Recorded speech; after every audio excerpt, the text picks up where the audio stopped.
Pues le doy la bienvenida también a las personas que nos están viendo y, escuchando a través de nuestro podcast. Bienvenido, bienvenida. Vamos a orar. Padre, gracias. Vamos a orar todos, por favor. Vamos a orar todos. ¿Dale? Yo hablo, pero ustedes oran ahí en sus lugares. Padre, en el nombre de Jesús venimos a tu presencia para que tu palabra sea sembrada en nosotros. Nos bendigas con la capacidad de retener lo que tú nos dices y con el hambre de estudiar y de usar todas las herramientas que tu iglesia nos está dando para retener tu palabra. Gracias por la oportunidad que tenemos aún en estos tiempos tan feos, tan difíciles, de poder tener públicamente nuestras reuniones a través incluso de redes sociales. Tu palabra dice que llegará un tiempo en el que esto cada vez se va a complicar más. Por eso te damos gracias que hoy lo podemos hacer, tanto darlo como recibirlo. Te pido que ayudes a cada persona a que esté atenta, a que nada le distraiga, a que no tenga ningún obstáculo ni en su corazón, ni en su mente, ni en su cuerpo, para que podamos recibir tu palabra. Muchas gracias en el nombre de Jesús. Amén. Bueno, pues vamos con la segunda parte del tema de las 70 semanas. Ya vimos la semana pasada que las 69 semanas concluyen con el bautismo de Jesús entre el año, algunos fechan el año 26 después de Cristo, algunos 27. Podría ir 3, 4, 5 años más, pero nunca va a salir de ese rango. Hemos visto ya estas principales corrientes de interpretación o interpretaciones y les comentaba que la más difundida, la que más se ha extendido, si tú alguna vez has recibido alguna enseñanza sobre los últimos tiempos y sobre el final de los tiempos, noten, son dos cosas distintas, los últimos tiempos y el final de los tiempos. Es muy probable, es altamente probable que tú hayas recibido una enseñanza desde la interpretación dispensacionalista, que es una interpretación errada, bastante errada en algunas cosas. Nosotros estamos basándonos en la interpretación histórica mesiánica, que es la interpretación que está completa y absolutamente apegada a la Escritura. Así que vamos a ver bastante Escritura, por lo que te pido que estés muy atento. A diferencia de lo que nosotros estamos viendo, los dispensacionalistas dicen que la semana 70, al menos en una de sus partes, todavía no se cumple, que está separada de las 69 semanas en lo que ellos llaman un paréntesis, el paréntesis de la iglesia que supuestamente estamos viviendo y que se va a cumplir en el futuro. Ahora, de acuerdo a ellos, yo ya te di cierta información en el primer mensaje, en el mensaje de introducción. Ahora, 2 mensajes después, te voy a dar algunas otras cosas que dicen los dispensacionalistas que tienen que ocurrir en la última semana. Hay 3 cosas que dicen los dispensacionalistas que tienen que ocurrir en la última semana. La primera es el rapto de la iglesia. Y esto dicen ellos que tiene que suceder antes de la tribulación. ¿Va a haber tribulación o no? Eso lo vamos a ver. Pero ellos dicen, los dispensacionalistas dicen que el rapto de la iglesia tiene que suceder antes de la tribulación. Número 2, en esa semana, dicen ellos, en la semana 70 se manifiesta el anticristo. Y este anticristo lo que hace, lo personifican en alguien, en una persona, lo que hace es que va a firmar un pacto de paz y seguridad con Israel y con las naciones. Ojo, estoy hablando de la interpretación dispensacionalista. Recuerden, ¿qué quiere decir eso de dispensación? Etapas de la historia. Y ellos ven en la semana 70, que ellos dicen todavía no se cumple, que van a suceder 3 cosas. Tienen que suceder 3 cosas. El rapto de la iglesia antes de la tribulación. 2, que se tiene que manifestar el anticristo como firmando un pacto de paz y seguridad con Israel y con muchas naciones. Y número 3, el anticristo se quita la máscara, ¿no? Y entonces muestra su verdadera identidad, porque vendría como un lobo vestido de oveja, pero se quita esa máscara y entonces rompe el pacto, como ahorita vamos a leer, esto lo basan en Daniel 9:26, ahorita lo vamos a ver, rompe el pacto, hace cesar el sacrificio, ¿qué es eso del sacrificio? Y luego comienza la gran tribulación. ¿Ok? Entonces, ellos establecen estas tres cosas que tienen que suceder en la semana 70. El rapto de la iglesia antes de la tribulación, se manifiesta el anticristo como un hombre de paz, firmando algo, ¿verdad? Un documento que asegura la paz de las naciones con Israel. Pero luego el anticristo, a la mitad de la semana 70, rompe el pacto que había hecho supuestamente con esas naciones, hace cesar el sacrificio en el tercer templo de Jerusalén, que eso también lo vamos a ver, y entonces viene con ello ya la gran tribulación. Ahora, nosotros vemos que en Daniel se divide estas 70 semanas en 3 bloques. Primero, un bloque de 7 semanas, que corresponde a 49 años, luego 62 semanas, que corresponde a 434 años, y luego ya viene la semana 70. Como lo vamos a ver, ahora nos vamos a enfocar principalmente en el versículo 26 de Daniel 9, que dice de esta manera. Y vamos a ver solamente la primera parte. Pongan atención, por favor, porque vamos a ir desmenuzando y a dar respaldo bíblico a todo lo que vamos a ver. Dice, y después, versículo 26, y después de las 62 semanas, ¿ya ven? Y después de las 62 semanas. Pero hay que recordar que ya había 7 semanas antes. Entonces, 7 más 62 da 69. Entonces, después de las 62 semanas, se le quitará la vida al Mesías, mas no por sí.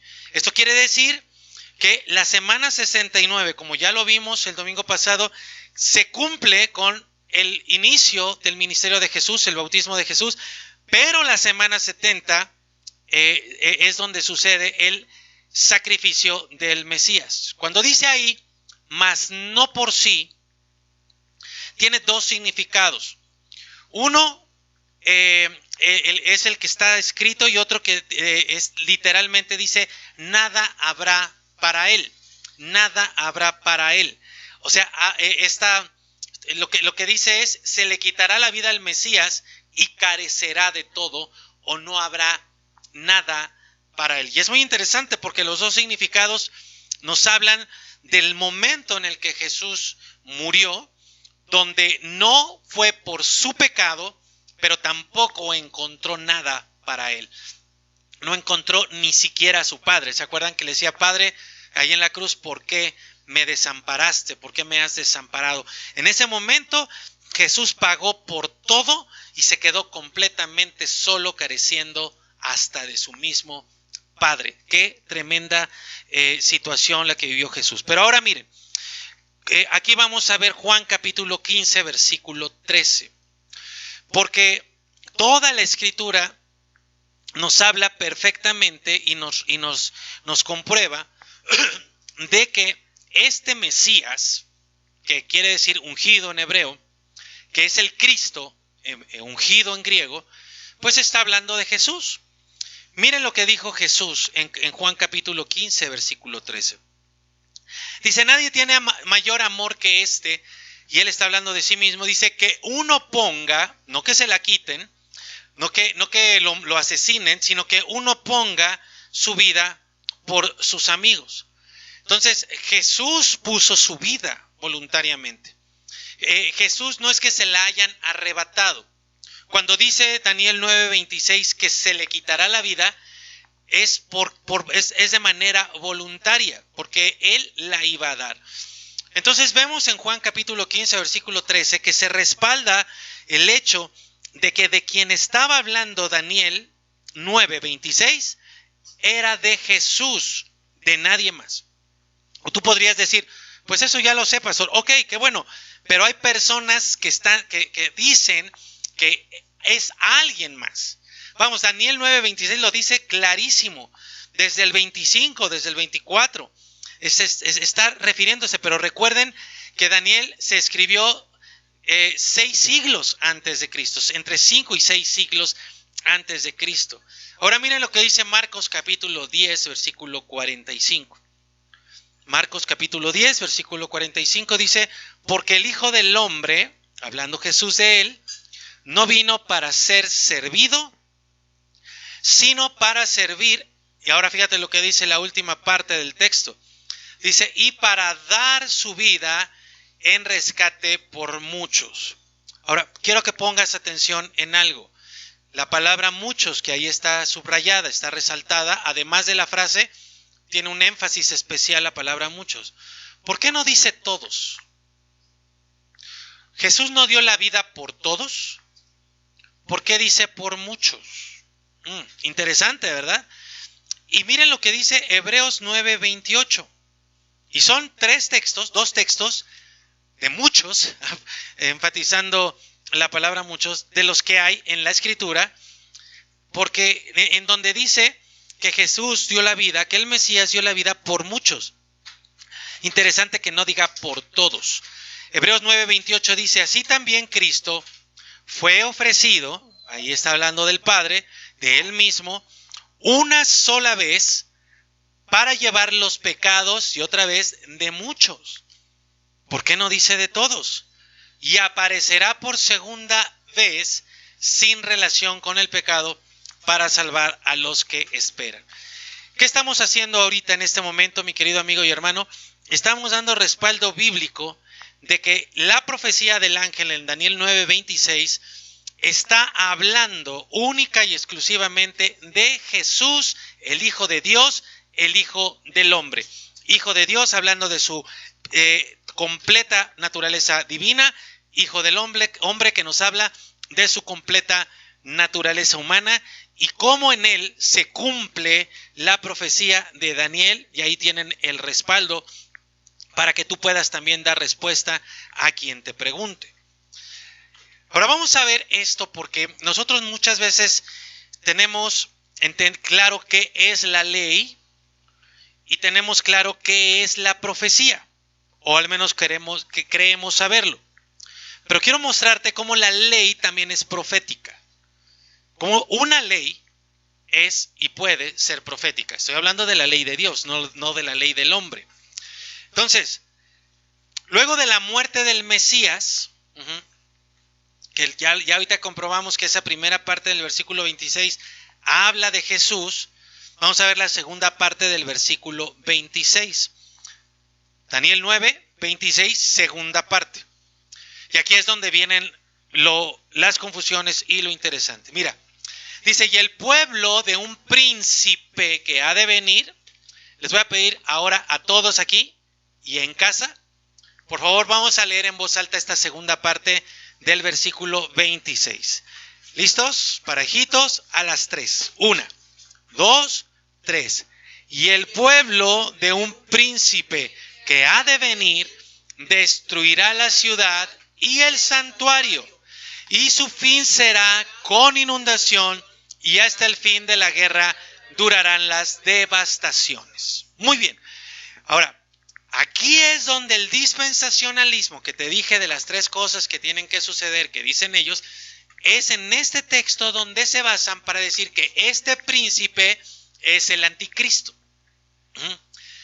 Dicen que saldrá de Roma o de la Unión Europea. Siempre que hay estas profecías, ¿verdad? Tienen que ir como en el proceso de la historia, como que tienen que ir modificando, ¿verdad? Porque no se cumplió en una, bueno, entonces si no es una es otra, como que tienen que ir. Entonces eso es lo que dicen. Pero vamos a ver qué es lo que dice la Escritura. Vamos a ver si sí está hablando del anticristo, porque por la Escritura hoy vamos a entender de quién habla, a quién se refiere Daniel, quién es ese pueblo y quién es este príncipe. Y para hacerlo, te voy a llevar a la ley, a uno de los textos que más sacuden a cualquier persona que lo lea, que es Deuteronomio capítulo 28. Mira, En todo el capítulo 28 de Deuteronomio habla de las bendiciones y de las maldiciones. En el versículo 1, si tú lo lees, todavía no me pongas el versículo, ¿ok? Si tú lees el versículo 1 de Deuteronomio 28, te vas a dar cuenta que dice la escritura, no te lo voy a poner acá, vas a ver que dice, y estas bendiciones los seguirán o vendrán sobre ustedes si guardaren, si oyeren y guardaren todos mis estatutos, todas mis leyes. Y entonces enumera las bendiciones que vendrán. 14 versículos usados para enumerar todas las bendiciones que vendrán.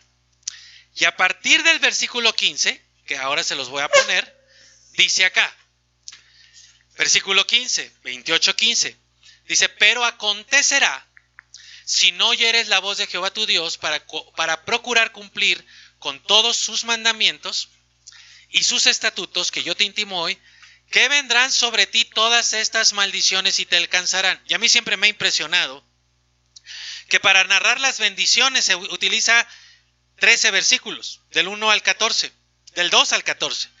Pero para enumerar todas las maldiciones se va hasta el versículo 60 y tantos, o sea, del 15 al... ocupa el triple de textos. Y por eso nos sacude este capítulo.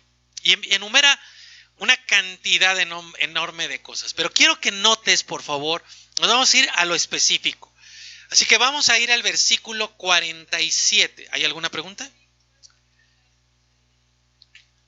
Las 70 semanas, de acuerdo a la profecía, ahí están en los mensajes anteriores, 7 semanas, un periodo de 7 semanas que corresponde a 49 años. El segundo periodo de 62 semanas que corresponde a 434 años. Y la última sección, una semana que corresponde a 7 años. ¿Ok? En total están las 490 semanas. Ok. Regresamos a Deuteronomio 28:47. Vamos al específico. Todos, si ustedes leen a partir del versículo 15, se enumeran todas las maldiciones que vendrán por no cumplir los estatutos, los mandatos. ¿Se acuerdan que vimos el reposo del Señor? Como Dios le ordenó al pueblo dejar reposar la tierra, no esclavizar, dejar libre a quien se hiciera esclavo, y el pueblo desobedeció. Todo lo que vino, los 70 años de cautividad. Tengan en mente eso, porque así como se cumplieron los 70 años de cautividad, así se cumplieron las 70 semanas de Daniel, y así se va a cumplir todo lo que Dios tiene para nosotros, que es lo que estamos aprendiendo. Mira lo que dice el versículo 47. Pongan atención, mucha atención en lo que vamos a leer. Se van a sorprender. Dice, por cuanto no serviste a Jehová tu Dios con alegría, todavía no pasa esto, es la ley, es ley. Por cuanto no serviste a Jehová tu Dios con alegría, vean cómo no solo tenemos que servir, sino tenemos que servir con alegría. Por eso aquí cuando llegamos cada domingo y veo a alguien con cara de que se clavó una espina en el pie, le digo, ¿qué tienes? ¿Qué te pasa? ¿Algo estás mal? Porque qué bueno que estás aquí sirviendo, pero también tienes que hacerlo con alegría, por ley. Entonces acá tenemos que tener gozo y alegría, no tenemos que fingir alegría. Tenemos que venir a servir con gozo y alegría a Dios. Dice, por la abundancia de todas las cosas. ¿A poco Dios no nos ha abundado en todo? ¿Cómo tendríamos que venir acá? Señor, gracias por todo lo que nos has dado. Gracias porque no tuve que comprar oxígeno, ¿no? Gloria a ti. Viene el momento de la ofrenda con alegría. Nada de que me escondo o pongo cara de fuchi porque, ¡ay, este pastor cómo está duro y duro! No soy yo, es Él. Porque Dios nos da con abundancia. Ahora fíjate, de 48. Servirás por tanto a tus enemigos. Ahí está ya la consecuencia. Es ley y es profética. Servirás por tanto a tus enemigos que enviare Jehová contra ti, con hambre y con sed y con desnudez. Qué terrible situación por no servir a Dios con alegría. Y con falta de todas las cosas. Entiende que cuando nos falta es por algo que tiene que ver con Dios. y él se refiere a los enemigos, a Dios, y él pondrá, se refiere a los enemigos, y él es el enemigo, pondrá yugo de hierro sobre tu cuello hasta destruirte. Yugo de hierro. Atención en el 49. Y Jehová traerá contra ti una nación de lejos, del extremo de la tierra, que vuele como águila, nación cuya lengua no entiendas. ¿Qué tal? Y uno lo lee y dice, ay, eso es poético. No, es ley y es profecía en el mismo texto. 50. Gente fiera de rostro, ahora los describe, que no tendrá respeto al anciano ni perdonará al niño. Y comerá el fruto de tu bestia, o sea, se lo va a robar, se lo va a comer, y el fruto de tu tierra, diríamos acá en México, si a alguien le ofende este término, lo digo nada más como para coloquializar este mensaje, se va a agandallar tu producto, hasta que perezcas, y no te dejará grano, ni mosto, ni aceite, ni la cría de tus vacas, ni los rebaños de tus ovejas, hasta de destruirte. Muy bien. Acabas de leer, amigo, una porción de la ley profética. Junto con la ley que era para el pueblo de Israel, como la profecía de Daniel era para el pueblo de Israel, esta ley era para el pueblo de Israel, y esta ley profética le hablaba al pueblo lo que iba a venir si rompía sus leyes, si no guardaba sus estatutos. Una de ellas, que fue las que les mencioné, las que les resalté, dice que vendría una nación. Una de las consecuencias es que vendría una nación representada por un águila. Y aquí les presento este símbolo. Vean ustedes. Ese símbolo, ¿saben de quién es? Ese símbolo es del Imperio Romano. Mis queridos, lo que ustedes están viendo aquí en Deuteronomio 28 es la profecía de lo que el Imperio Romano iba a hacer con el pueblo de Israel. Todos sabemos que el Imperio Romano fue un pueblo muy conquistador, pero también uno de los más crueles de toda la historia.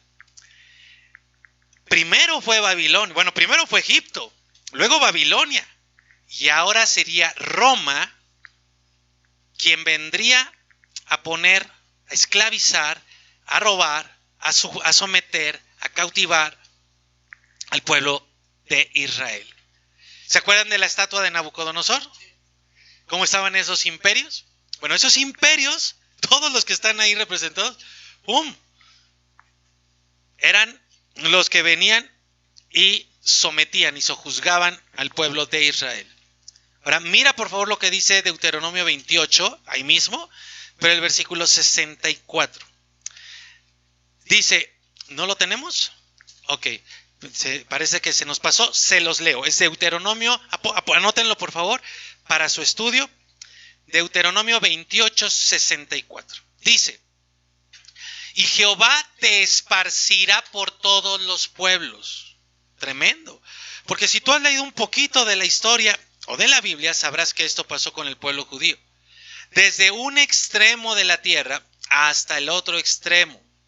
Ojo lo que viene aquí adelante. Dice, y allí servirás a dioses ajenos. O sea, son dioses falsos, ¿verdad? Demonios, como ya lo hemos visto, que no conociste tú ni tus padres, al leño y a la piedra. O sea, dioses hechos de madera y de piedra. ¿Qué imagen? A ver acá, yo creo que sí lo saben. ¿Qué imagen tenían las monedas en tiempos de Jesús? La cara del César, ¿verdad? Todos sabemos que Jesús dijo, denle al César lo que es del César y a Dios que te vaya bien. tenía la imagen, ¿verdad? La cara de César. Ahí servirás, ¿verdad? A dioses que no conociste. Dioses ajenos. El Imperio Romano era un pueblo de dioses, donde el mismo César se consideraba Dios, representado en imágenes, incluso como le estamos recordando ahorita, en su misma economía. En tiempos de Jesús, mis queridos, el pueblo judío estaba sometido, sojuzgado por el imperio del águila, por el imperio romano, y tributaban. Así como ahora, ¿verdad? Les robaban, se quedaban con lo mejor de su producción, tal como lo acabas de ver en la ley profética. Si guardas, bendición, porque se cumple. Pero si no guardas, ¿y por qué solo 14 versículos para la bendición? ¿Y por qué más de 50 versículos para la maldición? Yo creo que Dios nos conoce. Yo creo que Dios sabe que tiene que poner mucho énfasis en todo lo que no queremos que nos pase para ver si así entendemos.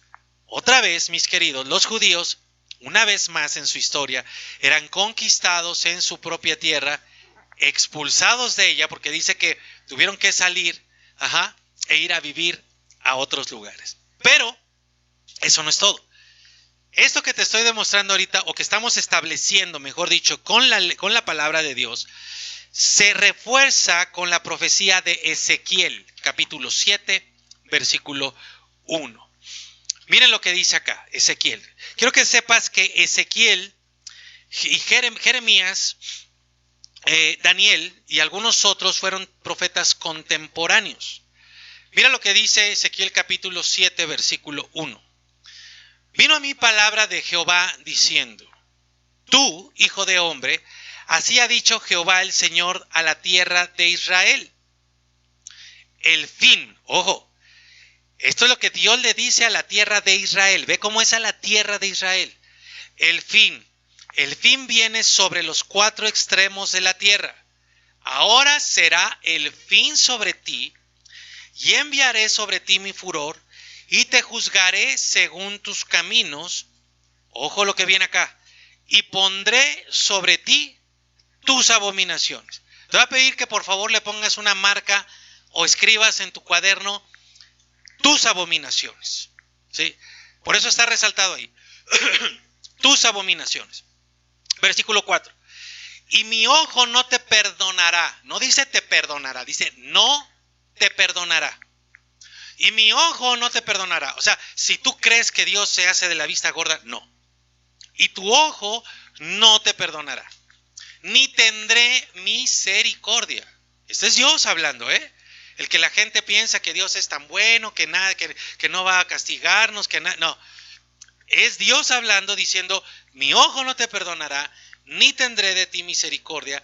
Antes pondré sobre ti tus caminos. Ojo con esto.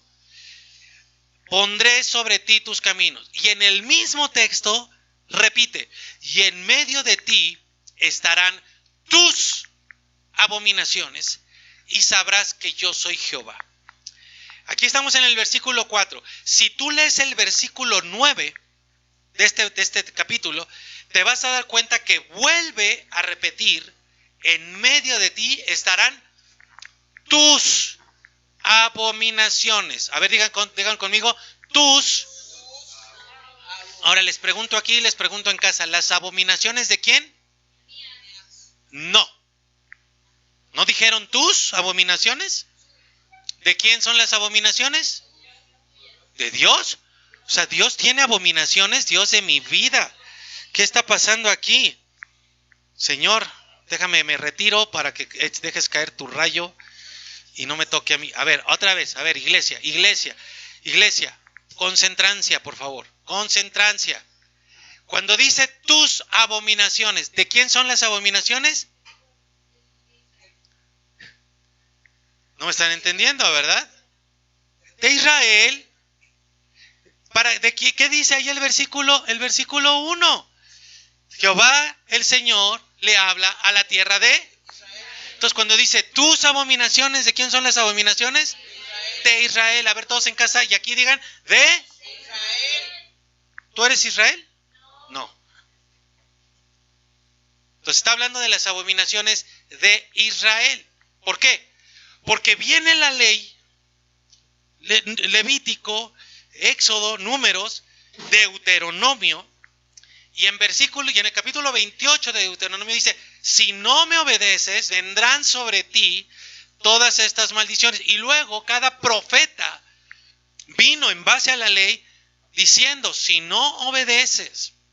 Pero Ezequiel dice, como no obedeciste, entonces voy a poner sobre ti tus abominaciones. Tus abominaciones. ¿Ok?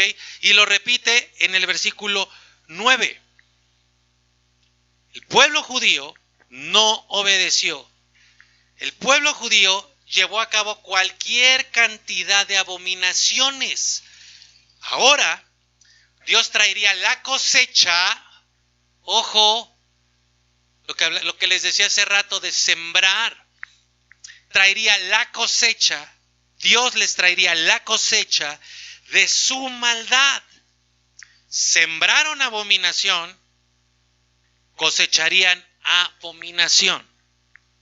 Y aquí te lanzo esta pregunta para que pienses qué es lo que estás sembrando hoy, en toda tu vida, en cada parte de tu vida, en tu trabajo, con tu familia, con tu matrimonio, con tus amigos, con tu iglesia, en tu negocio, en todos lados. ¿Qué estás sembrando? Y si tú dices nada, eso es lo que estás sembrando. Nada. ¿Qué estás sembrando? Porque Dios dijo en Deuteronomio 28, voy a traer a una nación de lejos, con un emblema de águila, con un lenguaje que tú no conoces, ni siquiera vas a poder entenderles como para defenderte. Voy a traerla sobre ti como juicio por tus abominaciones. Mira lo que dice el versículo 21 de Ezequiel 7. Dice, en mano de extraños la entregué, ¿a quién? A Jerusalén, para ser saqueada. ¿Cómo? La nación santa, sí, Dios la entregó para ser saqueada y será presa de los impíos de la tierra y la profanarán. Profanarán. Y aparte, versículo 22, y apartaré de ellos mi rostro. Ojo lo que dice aquí en Ezequiel 7:21. Atención. Y será violado mi lugar secreto. ¿Cuál lugar secreto? El lugar santísimo del templo. Pues entrarán los invasores y lo profanarán. Díganme aquí, iglesia, ¿quién está hablando esto? Pero díganlo con confianza. Dios. ¿Y qué está diciendo Dios? Que los impíos, los malos, iban a profanar su templo. O sea, Dios lo está anunciando, lo estaba anunciando. Obviamente Dios les estaba abriendo la puerta, porque Dios es malo. No, por sus abominaciones. Se refiere acá al lugar santísimo del templo. Acuérdense, atrios, lugar santo, lugar santísimo. Hasta la cocina se iban a meter para profanar, y Dios ya lo sabía. Versículo 27 de Ezequiel 7. Ojo con esto. El rey se enlutará y el príncipe, otra vez aquí un príncipe, y el príncipe se vestirá de tristeza y las manos del pueblo de la tierra temblarán según su camino. A ver, ayúdenme a leer esto, por favor, allá en casa, fuerte, claro, todos en voz alta. Dice, según su camino haré con ellos, y con los juicios de ellos los juzgaré, y sabrán que yo soy Jehová. Según sus caminos, decía Deuteronomio, si me obedecen, si guardan, les irá bien. Si no me obedecen, si no guardan, todas estas maldiciones, ley profética, caerá sobre ustedes. Y Ezequiel lo respalda. No él, la profecía que Dios le dio a Ezequiel: según sus caminos, pueblo de Israel, según tus caminos voy a hacer contigo. Sembraste abominaciones, voy a poner tus abominaciones, las voy a poner en medio de ti. ¿Estamos entendiendo? Sí. ¿Seguros? Sí. Les pregunto, a ver aquí, ¿a qué rey y a qué príncipe se refiere la profecía? Buena pregunta, ¿verdad? En casa. Y el rey se enlutará y el príncipe se vestirá de tristeza. Vamos a responder bíblicamente, porque no es así que, ay, a mí me late que es el rey, el Carlos V. No, vamos a responderlo bíblicamente. Bueno, mis queridos, tengan claro, se los digo así claramente, estas profecías de las que habla Deuteronomio, como ya lo vimos, se los acabo de demostrar históricamente, se cumplieron en el año del 27 al 70 después de Cristo. Pero ¿por qué menciono concretamente o particularmente el año 70? Porque cuando vemos a Jesús, ya vemos a los romanos ahí metidos, ¿verdad? Ya los vemos juzgando con tributo, con su moneda, con su lengua que no conocían, ¿verdad? Ya estaban inculturizados, dirían algunos eruditos. Pero vendría lo peor. Todavía faltaba Nerón, pero después vendría un emperador en el año 70, hijo del emperador Vespasiano, que se llamó Tito Vespasiano. Tito fue el hijo del emperador Vespasiano. Y Vespasiano, su papá, le encargó a Tito la toma de Jerusalén. ¿Se acuerdan de Barrabás? Bueno, había grupos como guerrillas en aquel entonces que estaban identificados como los celotes. No los que te comes con mayonesa y limón y chilito, no. Celote con Z, ¿ok? Celotes. Eran grupos que intentaban levantarse militarmente contra Roma. Barrabás era uno de ellos. Por eso era considerado un criminal. Y entonces querían sacar a Roma de Israel. Pero fue por eso que Vespasiano dijo: no, vamos a acabar con todos ellos. Yo no sé si tú lo sabías, pero Jerusalén en aquel entonces estaba tremendamente protegida. Tenía 3 tipos o 3 diferentes murallas en ese momento. Y aún así, el poderío romano, con todo su ejército, Tito se llevó un ejército de más de 60,000 soldados, derribó las murallas de Jerusalén, quemó la ciudad y la tomaron por completo. Flavio Josefo, un historiador del Imperio Romano, que es una autoridad en historia de esos primeros, o sea, él estuvo ahí, ¿sí? Relata con detalle cómo fue la toma de la ciudad. Flavio Josefo entró con los soldados. Así como ahora vemos a los reporteros estos de guerra que están ahí en Bagdad y ¡ay, Jacobo, aquí están echándose las bombas! ¿No? Así estaba Flavio Josefo metido ahí. Él entró con el ejército de Tito. Y si ustedes leen la descripción, la crónica de guerra de Flavio Josefo, en primer lugar se quedan aterrados de la brutalidad y de la crueldad del ejército romano, pero por otro lado se quedan helados con lo similar de la crónica narrativa de Flavio Josefo, de lo que decía Deuteronomio, de lo que decía Ezequiel. Te voy a leer un pequeño fragmento de Josefo, que fue, repito, un cronista, y redactó y narró los hechos de la toma de Jerusalén en el año 70. Mira lo que dice, pon atención. Dice Flavio Josefo, narra: los tejados estaban llenos de mujeres y de niños deshechos, y las calles de ancianos muertos. ¿Te acuerdas lo que decía la profecía, la ley profética? Traerá un pueblo duro de rostro, que no tendrá respeto por el anciano, ni perdonará a los niños. Y Flavio Josefo dice: los tejados estaban llenos de mujeres y de niños deshechos, y las calles de ancianos muertos. Esto es Flavio Josefo, historiador.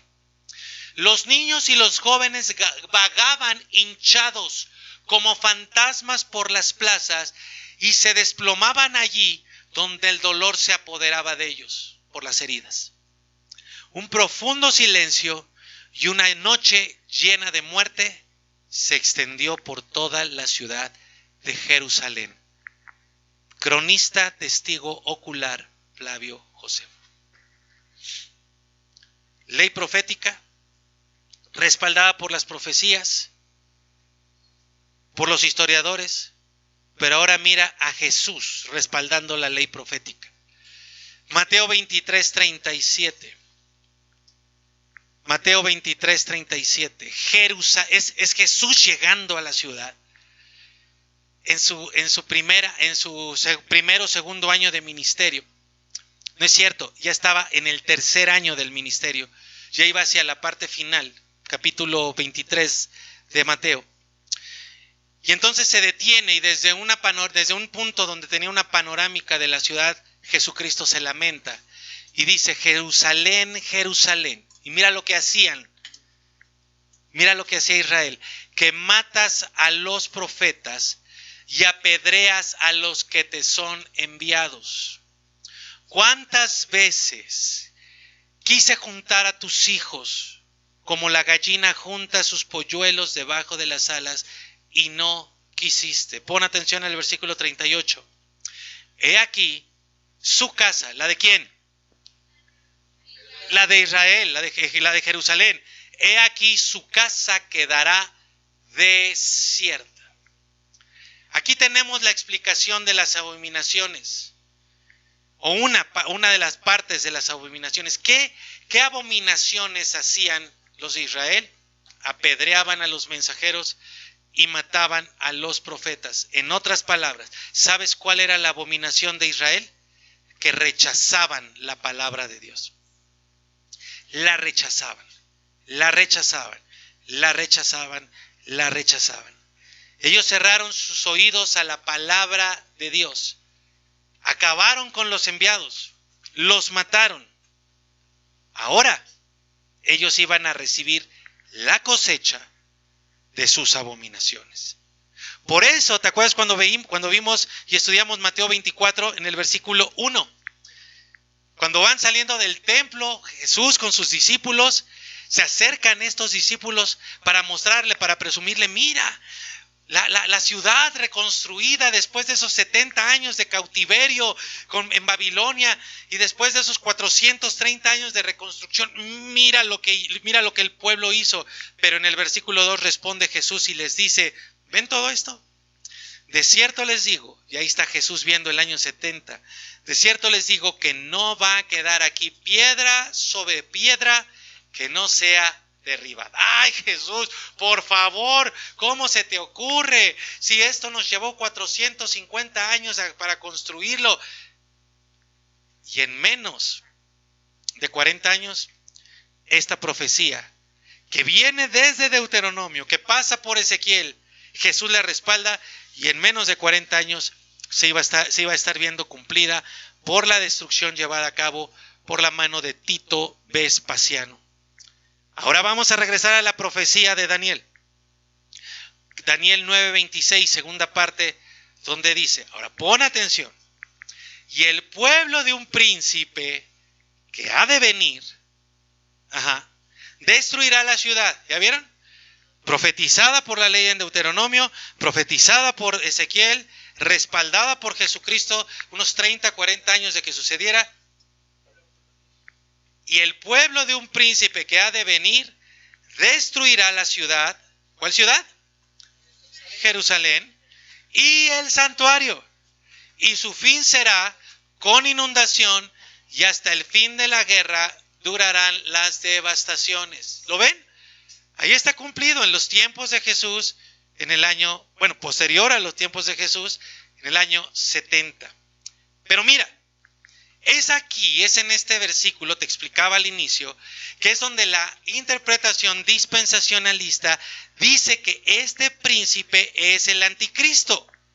Toman este versículo donde se habla de la semana 70 y sin ninguna razón lo separan diciendo hay un paréntesis.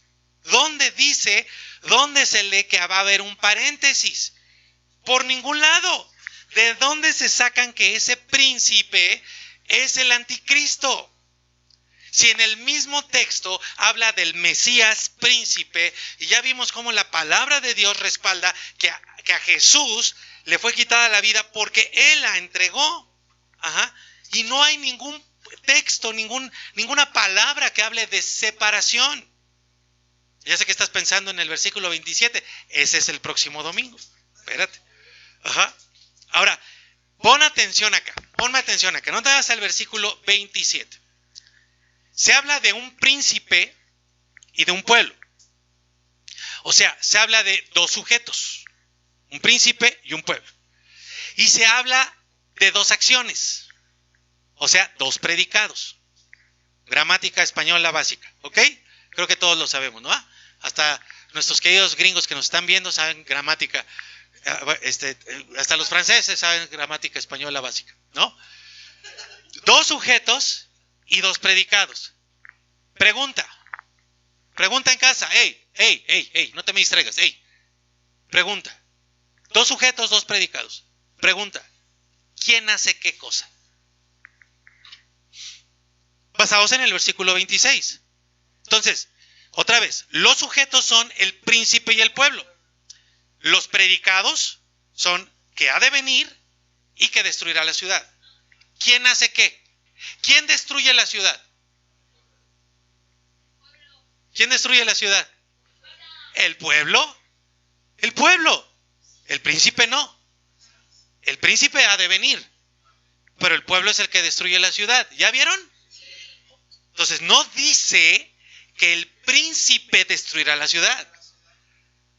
Como los dispensacionalistas que dicen que el príncipe es el anticristo que va a destruir la ciudad. No es el príncipe, es el pueblo. Pregunta, ¿de qué príncipe viene hablando Daniel en Daniel 9? No, ¿de qué príncipe viene hablando Daniel 9? Del Mesías. Dice el Mesías príncipe. No hay ninguna base para decir que es el anticristo. ¿Estamos de acuerdo? Entonces la profecía de Daniel dice que el príncipe había de venir, pero el pueblo ya estaba ahí. ¿Ok? No es un pueblo que ha de venir, es un príncipe que ha de venir de un pueblo que ya estaba ahí. Entonces nosotros tenemos claro que el príncipe del que está hablando es del Mesías, de Cristo. Por ningún lado aparece que sea el anticristo o alguna base. Pero entonces ahora les pregunto, ¿a qué pueblo se refiere? ¿A qué pueblo se refiere? Excelente, que me están encantando. A Israel. ¿Para quién es la profecía? Para Israel. ¿Para quién es Deuteronomio 28? Para Israel. El pueblo ya estaba ahí, el pueblo no había de venir. O sea, no es que iba a venir un pueblo comandado por un príncipe que iba a destruir la ciudad. ¿Ok? Es que el príncipe, ¿pero qué príncipe es? El príncipe Mesías, Jesucristo. Pero el pueblo ya estaba ahí. ¿Pero qué hace el pueblo? Destruye la ciudad. ¿Qué pueblo es? Israel. ¿Cómo? ¿Cómo que el pueblo de Israel destruye a Israel? Por sus abominaciones. Pastor, pero es que tú nos dijiste en Deuteronomio 28 que los romanos iban a venir. Sí, pero eso no dice la profecía de Daniel 9. Mis queridos, Egipto, Babilonia y Roma son simples instrumentos de Dios. Pero ¿por causa de qué fueron traídos para conquistarlos? De sus abominaciones. ¿Qué estamos viendo aquí? El pueblo destruyendo al pueblo por sus abominaciones. Consecuencia de sus actos. Mira cómo se levanta de manera impecable la justicia de Dios. No es mala suerte. No es que les cayó el chahuizle, como decimos en México a los judíos, ¿verdad? Híjole, pobrecitos, es que tienen tan mala suerte los israelitas que 3 pueblos distintos los conquistaron. No fue mala suerte. Tampoco fue casualidad. Ay, es que iban pasando los babilonios por ahí y vieron a Jerusalén y dijeron, ay, miren, ¿por qué no? Ya que estamos por acá la conquistamos. No, ni suerte, ni casualidad, ni tampoco era lo que les deparaba el destino. Porque lo que les deparaba el destino establecido por Dios era una tierra de bendición para siempre. ¿Por qué no se mantuvo eso? Por sus abominaciones. Fue la consecuencia de sus propios pecados y su falta de arrepentimiento lo que hizo que fueran destruidos. Escucha bien otra vez, fue la consecuencia de sus pecados y la falta de arrepentimiento verdadero y genuino lo que hizo que fueran destruidos. La palabra de Jesús se cumplía también. Su casa sería deshecha, desolada, desierta. ¿Desierta qué quiere decir? Desolada. ¿Te acuerdas que así menciona la profecía? Vendrá la abominación desoladora. Abominación desoladora. O sea, desolación a causa de abominación. No es que alguien vaya a entrar al templo y se va a echar unas carnitas ahí en el altar. No. Acá las carnitas le decimos en México, la carne de puerco.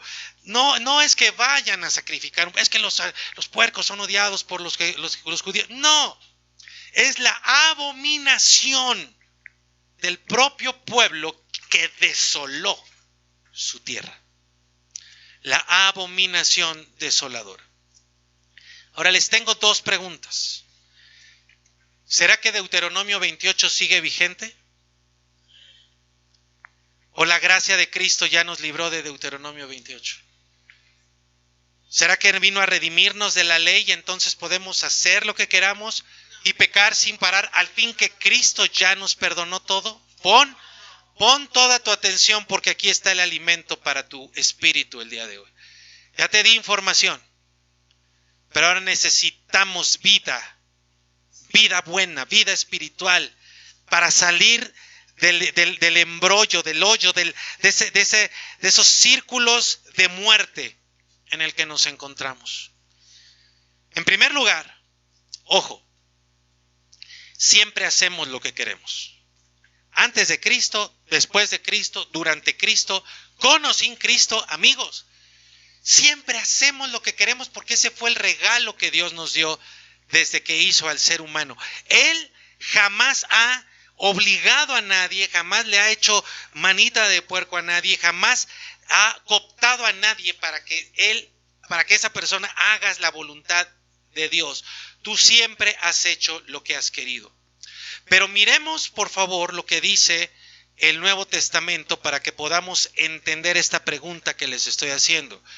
Porque si Deuteronomio 28 sigue vigente, estamos en un problema. Y si no, pues entonces vive como se te dé la gana, al fin que Cristo ya te perdonó. ¿Será eso? Pon toda tu atención, porque acá puede ser que para muchos de ustedes y nosotros esté dependiendo nuestra eternidad. Y no es juego. Gálatas capítulo 6, versículo 7.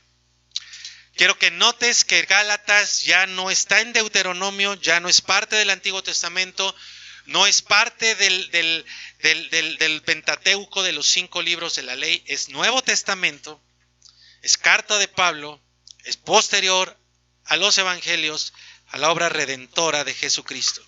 Dice Gálatas 6:7. No se engañen. Dios no puede ser burlado.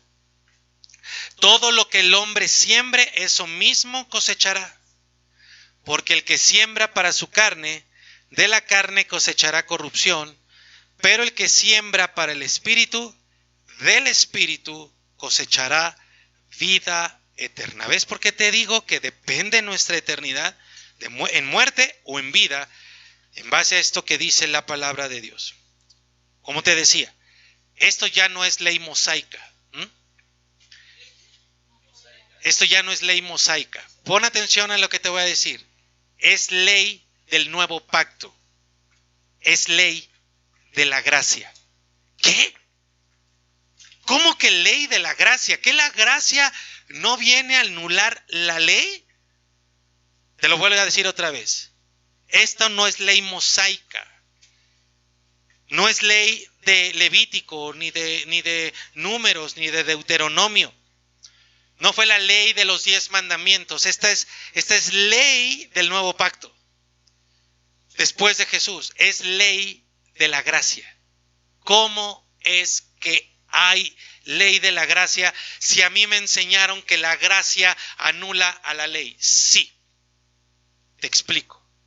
La ley ceremonial y la ley civil, pero no la ley moral.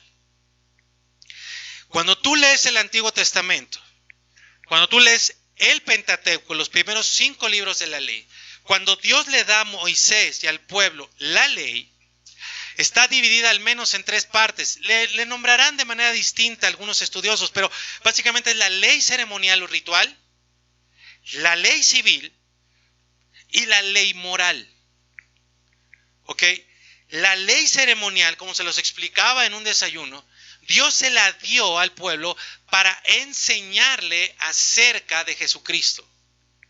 Era una forma didáctica de enseñarle de lo que se requería para limpiar nuestra maldad y nuestro pecado y reconciliarnos con Dios.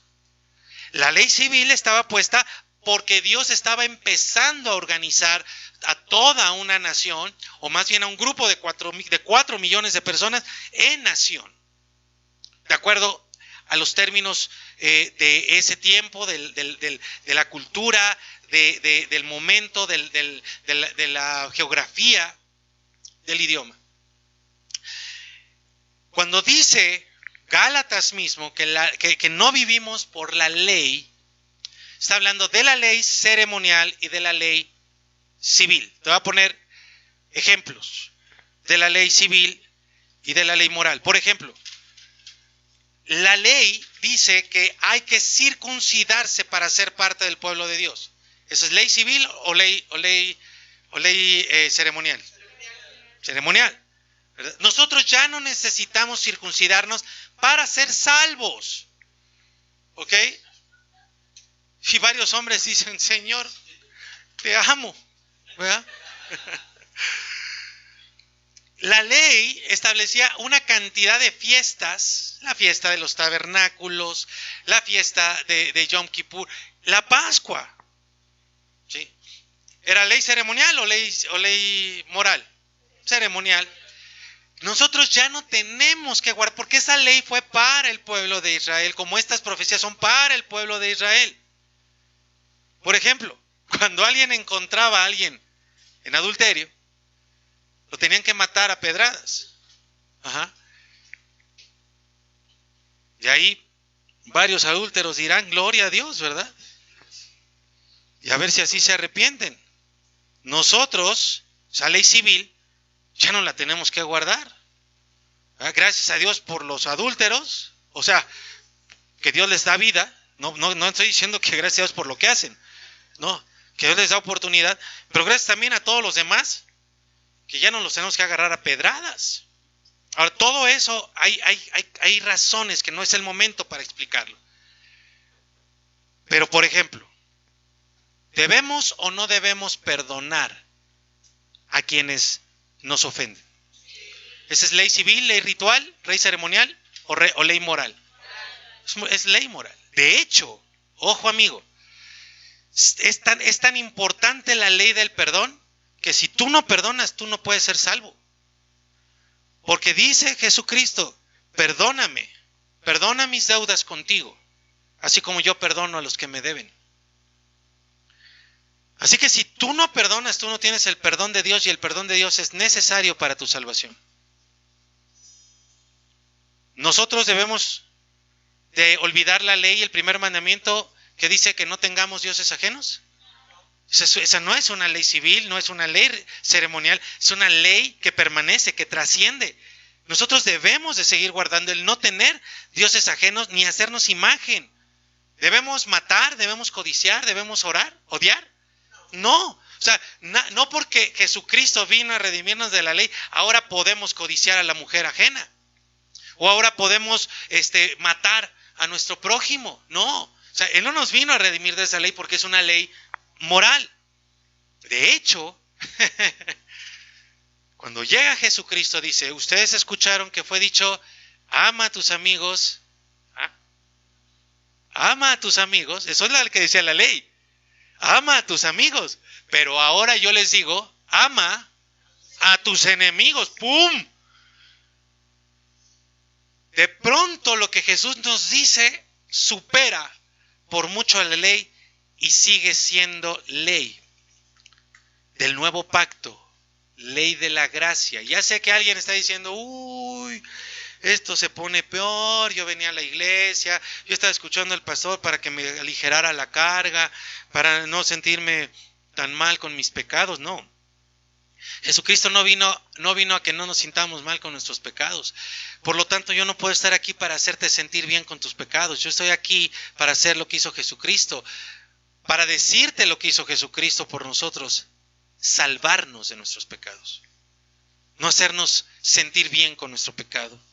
Ojo entonces, el pacto de la gracia, el nuevo pacto de la gracia, que lo vamos a ver la próxima semana a detalle.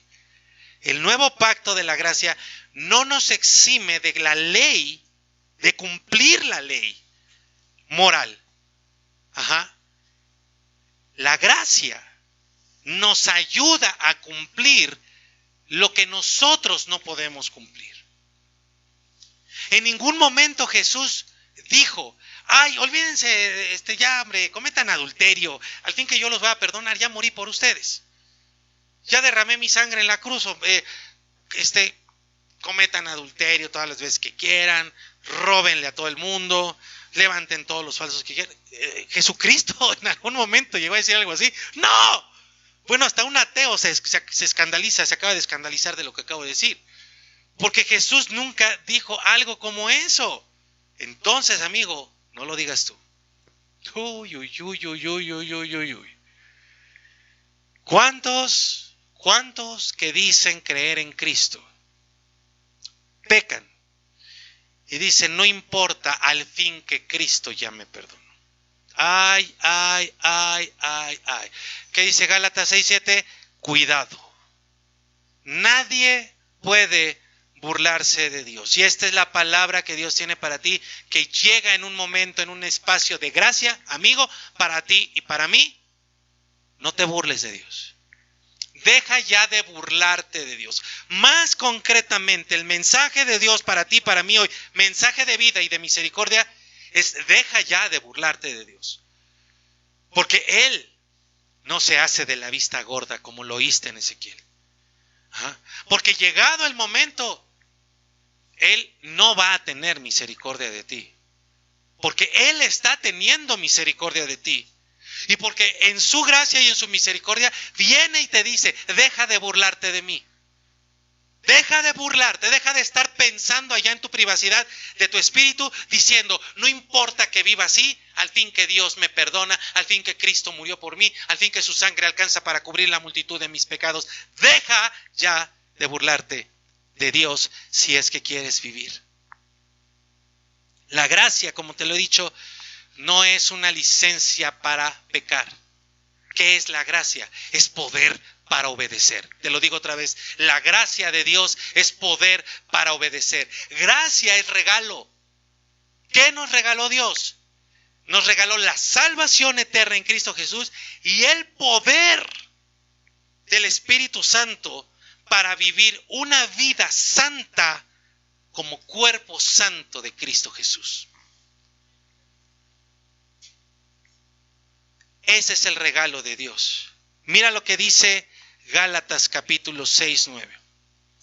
Ahí mismo, Gálatas 6, versículo 9. No te canses, no nos cansemos pues de hacer el bien. ¿Qué es hacer el bien, amigo? Déjame leerlo para que me puedas ver. No nos cansemos pues de hacer el bien, porque a su tiempo cosecharemos si no desmayamos. Ahora, te pregunto, viéndome, ¿qué es hacer el bien?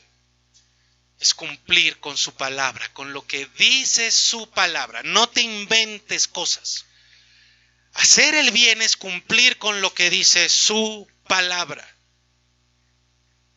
A ver, esta es una pregunta con jiribilla. ¿Guardar el día de reposo es ley ritual, ceremonial o ley moral? Te la hago otra vez. ¿Cumplir con el día de reposo es ley ceremonial o es ley moral? Muy bien, está complicadona, ¿verdad? Es las dos. Te la explico. Nosotros tenemos que guardar el día de reposo, pero no el Sabbat o el Shabbat. ¿Ok? Y no de las 6 a las 6, como los judíos. Que ahí es donde se equivocan muchos. Pablo lo dice claramente. Va a haber personas que les van a decir, hay que guardar este día. Lo dice en la carta a los romanos, curiosamente. Y si no guardas este día, te vas al infierno. No, amigo. Pero lo que sí tenemos que guardar es el reposo del Señor. Los 4 primeros mandamientos de los 10 mandamientos están establecidos por Dios para tu relación con Él. Por lo tanto, esos mandamientos trascienden a los tiempos y a las regiones y a las culturas. O sea, se mantienen. Ya no debemos de guardar el Shabbat, que por cierto, Shabbat no quiere decir sábado, quiere decir descanso, reposo. En ese sentido, sí tenemos que guardar el reposo de Dios. Si nosotros un día dijéramos, oigan, nuestro día de reposo, por cómo están las cosas, va a ser el miércoles, pues ese va a ser nuestro día de reposo. Y seguramente vendrá alguien con la ley que nos diga, la ley ceremonial, si no guardan el sábado o si no guardan el domingo, se van a ir al infierno. No. Esa es la parte ceremonial. Pero la parte moral permanece. Cuando dicen no te canses de hacer el bien, es porque Dios no puede ser engañado. Si tú y yo estamos constantemente diciendo, ay, voy a pecar al fin que Dios me perdona, porque su gracia alcanza, no, eso es burlarte de Él. La transformación que Jesucristo opera en nosotros es para que no nos cansemos de hacer el bien. Y entonces viene la promesa, la ley profética del Nuevo Testamento. A tu tiempo vas a cosechar si haces el bien. Vas a cosechar el bien que siembres. Pero si tú sigues viviendo en abominaciones, ¿qué va a suceder? Que Él va a poner tus abominaciones en ti. Y por tus abominaciones va a ser desolada tu tierra. Por eso es que tu economía, tu salud, tu negocio, tu trabajo, tu corazón, tus emociones, tus sentimientos, todo está intrínsecamente relacionado a Dios. ¿A qué lugar le das a Dios en tu vida y qué lugar le das a su palabra en tu vida? Si la cumples haciendo el bien que dice la palabra o si haces lo que tú quieres. Va a llegar la cosecha de maldad. Tal vez a muchos les ha llegado ya y están viendo cómo su tierra está siendo desolada. Hoy es el día en el que te arrepientas de verdad y le pidas a Jesucristo con todo su ser que te reciba en sus brazos, que te cambie, que te transforme y que le digas, oye, así como llegó la destrucción para Israel, por ellos mismos. Yo no quiero, Señor, que mi destrucción llegue por mis mismas abominaciones y mis mismos pecados. Nuestra destrucción jamás será por Dios. Nuestra destrucción es por nuestras propias decisiones, necedades, abominaciones. No te destruyas, amigo. No te destruyas, hermano. Deja ya tus abominaciones. Toda la palabra de Dios sigue vigente. Solamente piensa en lo siguiente. Si Dios hizo lo que hizo con Israel, usando a Roma, por haber desconocido la ley mosaica, ¿en qué posición nos colocamos nosotros si despreciamos y nos burlamos de la gracia de Dios y de la sangre de Jesucristo? Si tú creías que Cristo vino a anular la ley para que tú fueras libre y hacer lo que se te dé tu gana, siempre lo has sido. Jesucristo vino a librarnos de la maldición del pecado. Vino a librarnos de esa ley religiosa, ceremonial que ponían los judíos como lo más importante, como lo vemos hoy que los religiosos lo ponen, que son sepulcros blanqueados, que viven vidas de libertinaje, de perdición, pero cuando se presentan ante la gente, se presentan como santos y puros. Sí.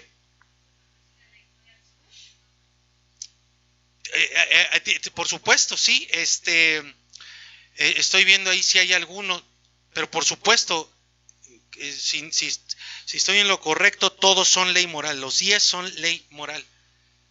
Creo que sí, estaba tratando de repasarlos ahorita, creo que todos son ley moral, estoy seguro de eso. Gálatas 6:1. Y aquí te voy a demostrar bíblicamente la ley que Cristo puso. Dice: hermanos, en caso de que alguien se encuentre enredado en alguna transgresión, en algún pecado, ustedes que son espirituales, restáurenle. O sea, esta palabra no es para expulsarte, no es para excluirte, no es para condenarte. Dice: restáurenle. Esta palabra es para restaurarte porque tú has estado transgrediendo la ley de Dios. Y has estado pensando que no importa porque Cristo murió por ti y que la ley no importa si cumples. No, esta palabra es para restaurarte. Dice: restauren a tal persona con espíritu de mansedumbre. O sea, con un espíritu que le enseñe. ¿Qué es lo que estamos haciendo hoy? Enseñarte la palabra. Considerándote a ti mismo. ¿Tú crees que yo me vengo a pararme aquí como el santo y puro? No. Cada palabra que Dios me permite compartir es para mí. Y hoy Dios nos está hablando esto a todos. No sea que tú también seas tentado. Versículo 2. Pon atención en esto. Sobrelleven los unos las cargas de los otros. ¿Qué es lo que hacemos cuando pedimos oración unos por otros? Que iglesia, oren por mi hermano, oren por mi tío que está enfermo. Sí. Pero ¿sabes qué es también? Es cuando nosotros nos ayudamos a mejorar. Cuando nosotros nos ayudamos a dejar el pecado.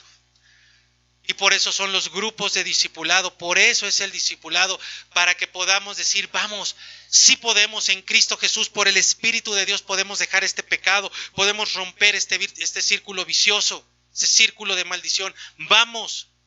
Y fíjate, sobrelleven los unos las cargas de los otros y de esta manera cumplirán, ¿qué dice ahí? La ley de Cristo. Ahí tienes como Cristo sí nos dejó una ley. Y no podemos obviarla. La gracia de Dios no desaparece la ley de Cristo. La gracia de Dios nos impulsa, nos lleva, nos capacita, nos empuja a cumplir la ley de Cristo. En otras palabras, Cristo en mí, Cristo en ti, hace que cumplamos con la ley. Por eso, el que está en Cristo, nueva criatura es. La criatura vieja no puede. El nuevo, en Cristo, podemos vivir en santidad.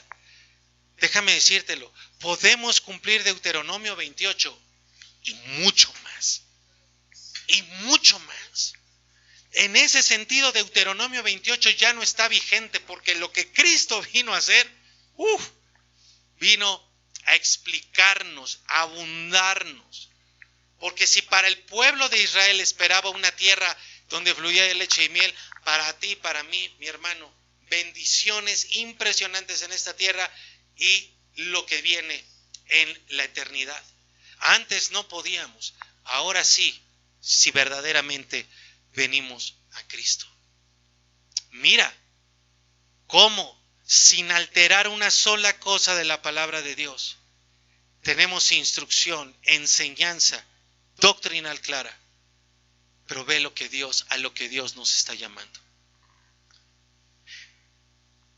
Yo tengo que darte toda esta base escritural antes de llegar al tema del anticristo, del rapto, de la bestia, porque lo que estamos viviendo tiene que ver con todo lo que la palabra de Dios dice, nos explica lo que viene. Pero si tú quieres estar firme en medio de estos tiempos difíciles, tú tienes que venir a Cristo. No ser un sepulcro blanqueado, no ser un hipócrita. Tienes que venir a Cristo, dejar de burlarte de Él, de pisotear su gracia, su sangre, y ser transformado por Él. Quiero orar por ti, si tú gustas poner.